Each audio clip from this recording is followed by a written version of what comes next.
Здравствуйте! Выводим мокроту из легких и бронхов с помощью народных рецептов. Рецепт первый. Для того, чтобы приготовить это домашнее средство, необходимо залить в небольшой кастрюле 1 литром горячей очищенной или талой воды полный стакан калиновых ягод, после чего нужно протомить получившуюся смесь на медленном огне около 10-20 минут. Теперь следует аккуратно перелить отвар в термос и дать ему настояться не менее 2 часов. По истечении указанного времени нужно процедить средство через марлю, сложив ее в несколько слоев, и принимать по половине стакана трижды в день, добавляя в каждую порцию по 1 чайной ложечке жидкого натурального меда. Рецепт второй. Необходимо натереть на мелкой терке очищенную редьку, после чего поместить получившуюся кашицу в марлю и отжать с нее весь сок. Употребляют сок для выведения мокроты из дыхательных путей по 1-2 больших столовых ложки натощак, смешивая его с жидким медом.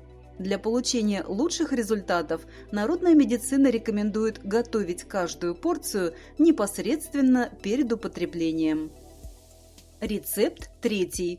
Для приготовления травяного сбора для очищения легких и бронхов от мокроты вам понадобятся следующие ингредиенты: по 1 части листьев мати-мачехи, плодов аниса, а также по 2 части травы тимьяна, корневища алтея.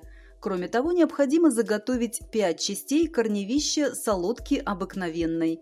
Измельчите и смешайте в стеклянной банке все перечисленные компоненты, после чего залейте 1 большую ложку сбора полным стаканом прохладной, талой или очищенной воды и оставьте смесь на 2 часа в теплом месте. По истечении указанного времени следует довести смесь до кипения, перелить в термос и оставить на час. Процеженное теплое средство принимают 3-4 раза в сутки натощак по четверти стакана. Рецепт четвертый.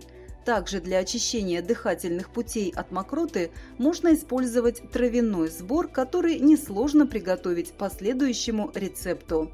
Итак, заготовьте заранее такие ингредиенты: 1 часть душицы и по 2 части корневища алтея лекарственного и травы мати-мачехи.